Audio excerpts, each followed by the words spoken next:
கிறிஸ்துவுக்குள் மிகவும் பிரியமான சகோதர சகோதரிகளே, இயேசு கிறிஸ்துவின் நாமத்தினாலே உங்கள் யாவருக்கும் எனது அன்பின் நல்வாழ்த்துதலையும் வணக்கத்தையும் தெரிவித்துக் கொள்கிறேன். இன்றைய பகலின் குளிர்ச்சியான நாளின் தியான வசனம் எஸ்ரா 3ஆம் அதிகாரம் 11ஆம் வசனம். கர்த்தர் நல்லவர், இஸ்ரவேலின் மேல் அவருடைய கிருபை என்றும் உள்ளது என்று அவரை புகழ்ந்து துதிக்கையில் மாறி மாறி பாடினார்கள். எருசலேம் தேவாலயத்தின் வேலையை நடத்தும்படி 20 வயதும் அதற்கு மேற்பட்ட லேவியரை வைத்தார்கள்.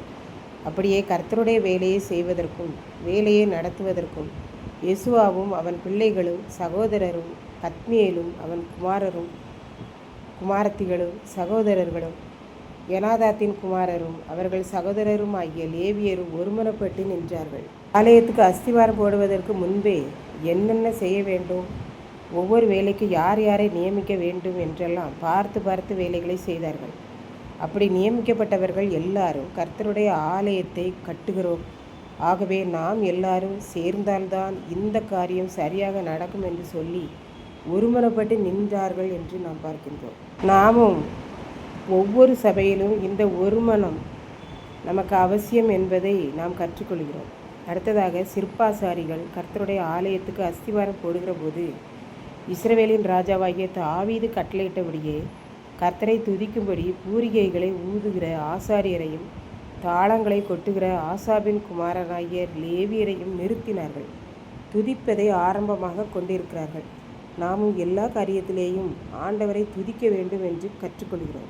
எருசலேம் தேவாலயத்துக்கு அஸ்திவாரம் போடுகிற போது பூரிகைகள் மூலமாகவும் தாளங்கள் மூலமாகவும் துதிக்கிறதுமன்றி கர்த்தர் நல்லவர், இஸ்ரவேலின் மேல் அவருடைய கிருபை என்றும் உள்ளது என்று புகழ்ந்து துதித்து கொண்டு மாறி மாறி அந்த வார்த்தைகளை சொல்லி ஆண்டவரை துதியின் மூலமாகவும் பாடல் மூலமாகவும் மகிமைப்படுத்தினார்கள்.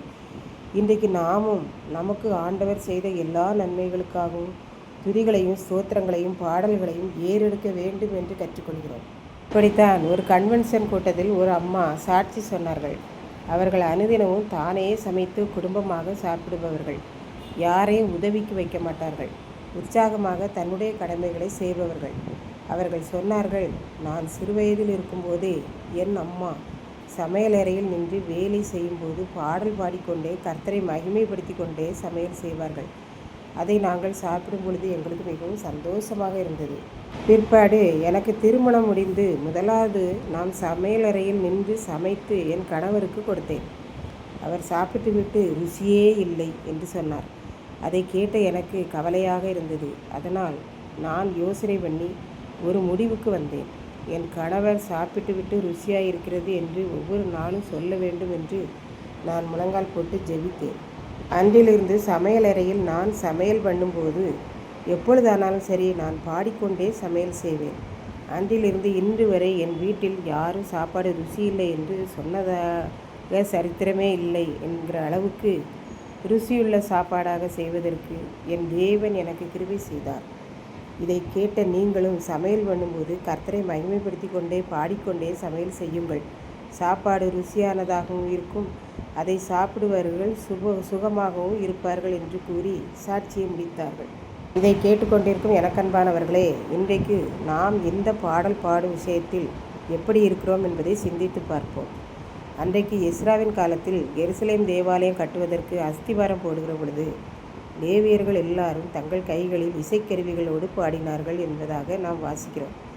இன்றைக்கு நாமும் சமையல் பண்ணுவதிலிருந்து எல்லா காரியங்களிலேயும் பாடல் பாடிக்கொண்டே ஆண்டவரை மகிமைப்படுத்துவோம். அப்பொழுது ஆண்டவர் துதிகளின் மத்தியில் வாசம் செய்கிறவரானபடியால் அவர் பாடல்களின் மத்தியில் உலா வந்து விடுவார். நம்மை அளவில்லாமல் ஆசீர்வதிப்பார். கர்த்தர் தாமே இந்த வார்த்தைகளை ஆசீர்வதிப்பாராக. ஆமென். ஜெபம். அன்பின் ஆண்டவரே, இந்த அருமையான நல்ல நாளுக்காக நன்றியோடு ஸ்தோத்திரிக்கிறோம். இப்பொழுதும் இதை கேட்டுக்கொண்டிருக்கிற எல்லா பிள்ளைகளும் தாங்கள் செய்யும் ஒவ்வொரு வேலைகளிலும் உம்மை பாடி மகிமைப்படுத்தி ஆசீர்வாதத்தை பெற்றுக்கொள்ள உதவி செய்தரணும்.